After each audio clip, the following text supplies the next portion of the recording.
Hey guys, what's going on? My name is Ryan and welcome back to a brand new video on HRSP News. Today we are talking about the 2017 Formula 1 driver lineup, and we're going to kick it off straight away with the Mercedes squad. So Lewis Hamilton is back again to inherit that title off Nico Rosberg after the German announced his retirement at the end of 2016 after winning the championship.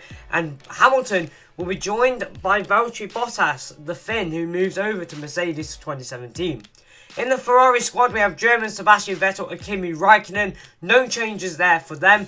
We just hope next year they can prove to be a fight to the Mercedes squad so they can fight for the championship and give us more entertaining races to watch. And at the end of Abu Dhabi, fight for the world championship. So definitely Sebastian Vettel definitely could do that. Kimi Raikkonen maybe, but I definitely would put money on Vettel if the Ferraris were to attack Mercedes. But in the Red Bull camp, we have no changes once again. Daniel Ricciardo and Max Verstappen stay in put. Max obviously signed for Red Bull at the Spanish Grand Prix, and his first race with the team, he won the Grand Prix after the two Mercedes wiped each other out at turn 4.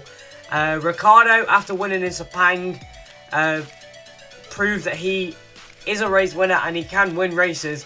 So definitely a strong Red Bull foundation for next season. We'll have to wait and see what happens. In Williams, we have Felipe Massa.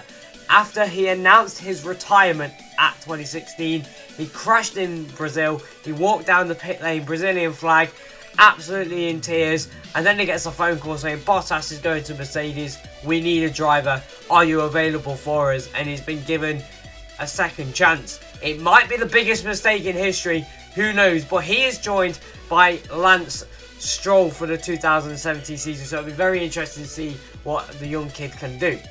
In the McLaren Honda, one change for them, and that is after the departing Jenson Button, Stoffel Van Dorn comes in, who scored McLaren's first points in 2016 at Bahrain, and he's joined by Spaniard Fernando Alonso, who will be hoping that he can have a better start to the season after what he did last year in Australia after having that huge collision with Esteban Gutierrez at turn 3 at the Australian Grand Prix. So definitely looking forward to see what McLaren bring this year, whether or not they're faster or not. In the Force India squad, again, one change. Sergio Perez staying put with Esteban Ocon coming up to join him for the 2017 season. Perez, he had a solid season last year. Force India is a solid car, but again, I'd just like maybe them to challenge Red Bull for the podium. We need to have them on the podium more consistently, or in the podium fight more consistently. So Perez, I think, will do that. Esteban Ocon, I'm sure he tested for Renault and he didn't do too well, but obviously it's a Renault and a test driver, so we'll have to wait and see what he can do.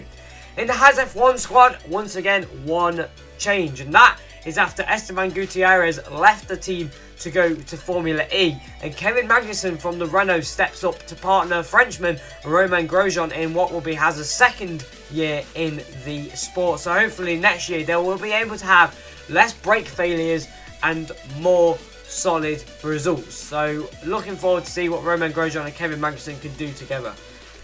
Next, Sauber. Now, Sauber beat Manor for 1 point, I think it was, in the Brazilian Grand Prix, which means they got a hefty paycheck at the end of the season, and that means that Pascal Wehrlein has had to move to Sauber because Manor went into administration. So 2017, Felipe Nasr drove himself out of a drive. Pascal Wehrlein steps in, and Marcus Ericsson will be alongside the German.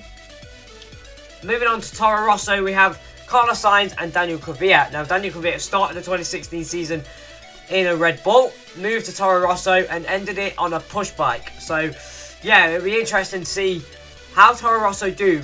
They're running the Renault engine this year, which is a big talking point. I'm not sure how the Renault engine will do because obviously Renault aren't doing too great. But Carlos Sainz, solid driver. Kvyat, solid driver. We'll have to wait and see what happens with them. Moving on now to the final team, and that is the Renault squad. One change again. So after Mr. Kevin Magnussen was told that he will not be getting a drive at the end of 2016 into 2017, it meant Jolyon Palmer would be staying with the team, which I think personally is a good decision, just to give him that extra year, because obviously the first year was a rookie year and this will be his second year, and he is joined by Nico Hulkenberg, who moves over from Force India. Now, that's it for this little video. If you enjoyed the video, hit the like button, hit subscribe, and I'll see you guys very, very soon for a brand new video, which hopefully will be the roundup of the MotoGP test that happened today, tomorrow, and on Wednesday from Sepang. So hit the like button if you're looking forward to that, and I'll see you guys very, very soon. Goodbye.